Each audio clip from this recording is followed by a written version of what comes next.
యుద్ధంలో చనిపోయి ఎవరైతే శ్రీకృష్ణ పరమాత్ముడు చెప్పాడో యుద్ధంలో చనిపోతే వీరు స్వర్గం పొందుతావు అనేసి, ఒకవేళ గెలిచి వస్తే రాజ్యం వస్తుంది, దాన్ని నేను ఫాలో అయిపోతావు. ఒకవేళ నువ్వు అఫ్జల్ ఖాన్ చంపే వస్తే గజాసురుణ్ణి రాక్షసుని చంపినటువంటి పరమశివుడు ఎవరైతే ఉన్నారో ఆయన వచ్చినట్టుగా నేను అనుకుంటున్నాను. అయ్యలు చనిపోతే చనిపోయిన దేశం గురించి నేను అట్లా తయారు చేయగలుగుతున్నానా ఆ పిల్లల్ని? నా పిల్లోడు మంచి చదువుకోవాలి, నా పిల్లోడు మంచి ఇంజనీర్ కావాలి, నా పిల్లోడు మంచి డాక్టర్ కావాలి, నా పిల్లోడు మంచిగా గవర్నమెంట్ ఎంప్లాయీ కావాలి, వాడు వెళ్ళి అమెరికాలో సెట్ కావాలి, నేను ఒక్కరిని ఇక్కడ ఉండాలి. నేను సంపాదన మాత్రం చాలా చేస్తా, ఈ సంపాదనని బిల్డింగ్ మీద బిల్డింగ్లు బాగా కమాయించి పెడతా. ఆ తర్వాత నా కొడుకేమో అమెరికాలో ఉంటాడు, ఇక్కడేమో నాదంతా కూడా తూర్పుడు వచ్చి కొట్టుకొని తీసుకెళ్ళిపోతాడు. సంపాదన ఎక్కడ పోతుంది? మన యొక్క ఆస్తులు ఏం చేస్తున్నాం?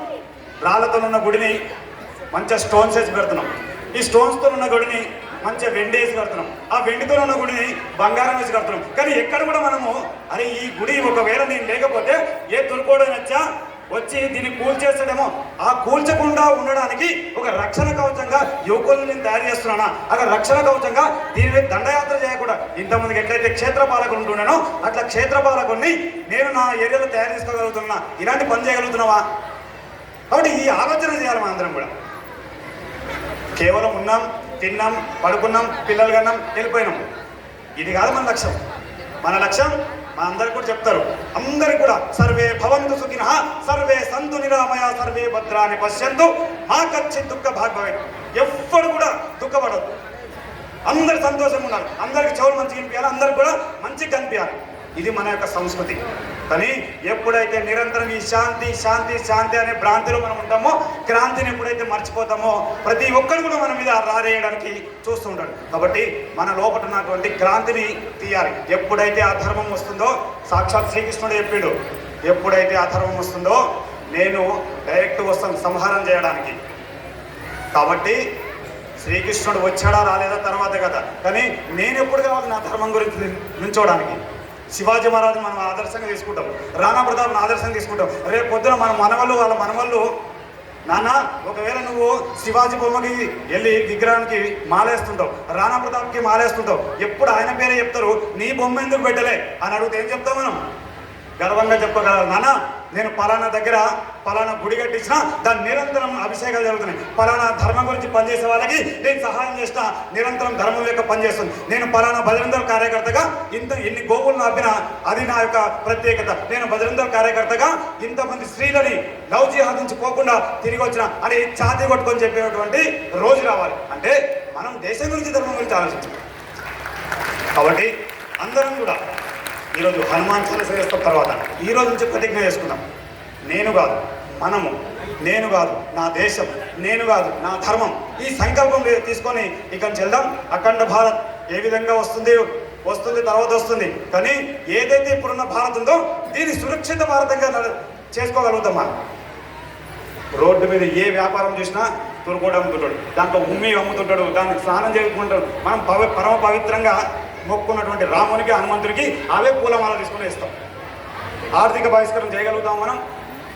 నేను ఇప్పటి నుంచి తురుకోన్ దగ్గర ఏది కొనలేదు, నేను తురుకోన్ ఆటో ఎక్క అని చెప్పగలుగుతామా? ఈరోజు అటు సంకల్పం తీసుకున్నాం. ఓ 2 రూపాయలు ఎక్కువ తీసుకుంటే హిందువు తీసుకున్నాడు, హిందువు బతుకుతాడు. కానీ నా వల్ల అధర్మీయునికి లాభం రావద్దు, నా వల్ల కన్వర్షన్ చేసేటోనికి లాభం రావద్దు, నా వల్ల ఒక హిందూ బతకాలి అనే సంకల్పం తీసుకుని వెళ్దాం. ఈ అవకాశం నాకు ఇచ్చినందుకు జై శ్రీరామ్. ధన్యవాదాలన్నా. గట్టిగా ఒకసారి కరధ్వనాలతో వారికి గట్టిగా బోనచ్చా. వారు చెప్పిన దాంట్లో ఒకటి ఆలోచించండి, మనము వస్తువులు పూజ చేసేటప్పుడు ఎంత పవిత్రంగా ఉంటామో ఆ కొనేటువంటి వస్తువులను కూడా ఎవరి దగ్గర కొంటున్నాం అనేది ఆలోచించాలి. వాడు ఫిక్స్లో ఉన్నాడు, వాడు అజెండా ఫిక్స్, ఉమ్మి ఇస్తా, స్నానం చేయకుండా ఇస్తా, మన యొక్క డబ్బుల్ని మన దగ్గరికి వెళ్ళి గుంజుకొని మననే చంపుతాడు, కన్వర్ట్ చేస్తాడు. కాబట్టి మనమందరం కూడా కులాల వారీగా వర్గాల వారీగా విడిపోకుండా గడప లోపల మన కులాలు బయటకు వస్తే హిందువులందరం బంధువులం. ఈ యొక్క కాన్సెప్ట్ని మనం డెవలప్ చేయాలి. మన ప్రతి ఒక్క అడుగు కూడా, అంటే మనం వేసే ప్రతి అడుగు ఆలోచన నా ధర్మ రక్షణ కోసం, నా ధర్మరక్షణ కోసం నేను ఏం చేయగలను, నేను కొనేటువంటి వస్తువులు ఎవరి దగ్గర కొనాలి, నన్ను రెస్పెక్ట్ ఇచ్చేవాడిని, నా దేవునికి రెస్పెక్ట్ ఇవ్వనోడు నాకేం రెస్పెక్ట్ ఇస్తాడు, అది మనం ఆలోచించాలి. అలాగే మన స్త్రీలను గౌరవించని వాడు వాని దగ్గర వెళ్ళి మనం కొనడం ఎంతవరకు సబబో మీరు ఆలోచించండి. ఇక్కడ ఎంతో మంది మాతృమూర్తులు ఉన్నారు, వాళ్ళు ఆలోచించాలి ఒకసారి. ఎందుకంటే ఇంట్లో మనం మన కొడుకు దగ్గర వస్తే రానివ్వము, మన భర్త దగ్గరికి వస్తే రానివ్వము, మడి ఉన్నామని చెప్పేసి వాళ్ళను తిట్టి వెనక్కి పంపుతాం. ప్రతిరోజు ఇంటి ముంగడ వచ్చి వాడు పూలు అనగానే ఎగిరెగిరిపోయి కొంటాం మనము. మరి వాడు ఎంత మంచిగా ఉన్నాడు, ఎన్ని రోజులైంది వాడు స్నానం చేయక? మరి అక్కడ మడి రాదా, అక్కడ హనుమంతుడు కోపగించుకోడా, అక్కడ విష్ణుమూర్తి కోపగించుకోడా, అక్కడ లలితమ్మ వారు బాధపడదా? మరి ఎక్కడ పోయింది మన ఆలోచన? కాబట్టి ప్రతి వస్తువు మన యొక్క ధర్మ పరిరక్షణ కోసమే ఉపయోగించాలి. మన వాళ్ళ దగ్గరనే మనం వస్తువులను కొంటాము. ఇది మనం ఇక్కడ నుంచి సంకల్పం తీసుకొని వెళ్ళాలి. మనకు హిందువులకు ఉన్నది ఒకటే దేశం, అది భారతదేశం. మనకు తెలుసు తుర్క వాళ్ళకు 57 దేశాలు ఉన్నాయి, క్రిస్టియన్లకు ఎన్ని దేశాలు ఉన్నాయో. మరి మీరు అనుకుంటుండొచ్చు మనం అలా ఏది చెప్పినా ఏది చేసినా మళ్ళీ ఒక కాసిం రజీ వచ్చేస్తాడు, మళ్ళీ ఒక తెలంగాణ ఇది వస్తుంది, అప్పుడు మనం ఎక్కడికి పారిపోతాం? కాశ్మీర్ నుంచి ఇక్కడికి పారిపోయి వచ్చాము, మళ్ళీ ఇక్కడ నుంచి ఎక్కడికి పారిపోదాం? ఆలోచించండి.